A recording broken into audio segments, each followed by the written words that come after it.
about an emotion that you've experienced as a customer, whatever it is. A good one or a bad one? I think that both types are illustrative, either.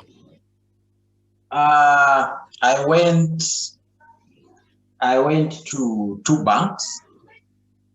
I had accounts in two banks. So I got to the first bank, and the way I was welcomed as their client was very, very intriguing. They even gave me a glass of juice. You can't imagine. Mm. So after taking my glass of juice, uh, I went to the manager. I wanted to open up an account, and I was very impressed with how I was treated. So I go to another bank to also inquire about opening an account, and I was put in a queue standing, and I was there for about an hour, and nobody was saying anything. So when I tried to inquire, the person who was like in charge was rude actually. Some lady who was very rude. So which was very bad for me. So at that moment, I just walked out. So I was deciding which of the two banks, where should I open my account? Mm. At that moment, I just walked out and I went back to the first bank and I opened up an account. Yeah. So for me, the experience of the two banks, the sort of experience made me make a choice Mm. where to go. Now, And up to this time, I'm still with that bank. And their customer experience and customer service, it's very excellent. So I tell you what, there is nothing more powerful than a person deciding with their feet. So Manuel, I'll come to you first, because you've worked in the banking sector. So before we talked about how banks have a lot of regulatory structures, there may be slightly different structures in Africa, in certain African countries, but they're still professional institutions. How is it there can be such a divergence in the service? It comes from the top, really, because the change is it's about the culture that is inside a bank, a culture focused on the customer, with agile and collaborative people that is taking care of the customers. That's really the change, because there are not really a lot of technology that can make such a big difference. Having a good employee that will have the best treatment and the best personal experience with the customer, as Roy was explaining with the juice or whatever, you will have that account coming to your bank, instead of, okay, no, I'm following the rules, I'm sticking with the rules. Who make the rules? They are coming from the top. So it's really an organizational culture issue. So, in terms of smaller businesses that are growing, you have a lot of PDF abbreviated instructions and guidance that people can get, and they get that by connecting with you. What would you say?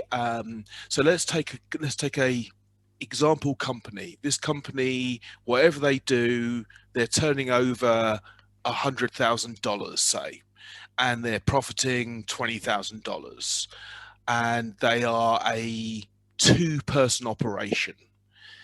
What, in terms of culture, because you're a strategist, so you've got the technology, but also you have this overview of a coaching and strategy culture. Mhm. What aspects of culture, or an aspect of a culture, is your number one that people should aspire to? Going to the top, asking for the CEO, the people in charge, if they want, or if they are willing to do the right things.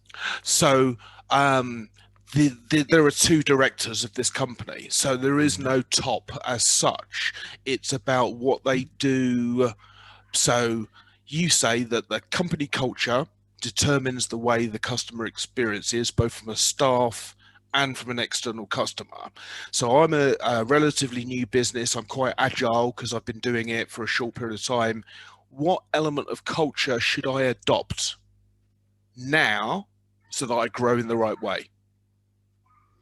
To empower your people, to have flexibility, to have innovation and creativity, like in past episodes, Dorothy was telling. If the culture that you are dealing with inside your company, even though you are only 2 or 3%, is dealing only with rules and processes, it's a bad culture. Right. You will have to deal open with innovation, with creativity, empowering the people to make their own decisions, focus on customer. That should be the focus, the culture you should be focusing on. Okay, so how does someone that has made their own way by doing it a certain way approach being open?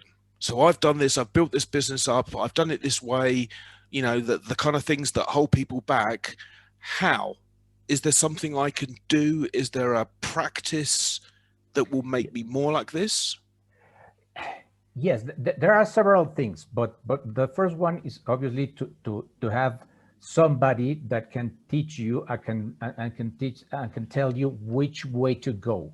Right. Because everybody will be focused on the day-to-day basis, and they are not focused on what are the solutions to get out of the hole that you are in. So you need people, a consultant, an advisor that is experienced enough to tell you which way to go to and which are the necessary steps to go there. Right. And as a perfect bridge, this is what Dorothy does, is it not, Dorothy? I might be too heavy for this ride. No, they account for all types of people. You're fine. Help! I'm too heavy! Glenn! I'm too heavy! I'm too heavy, Mr. Quagmire! I'm too heavy! I'm too heavy, Glenn! I'm too heavy! I'm too heavy! I'm too heavy!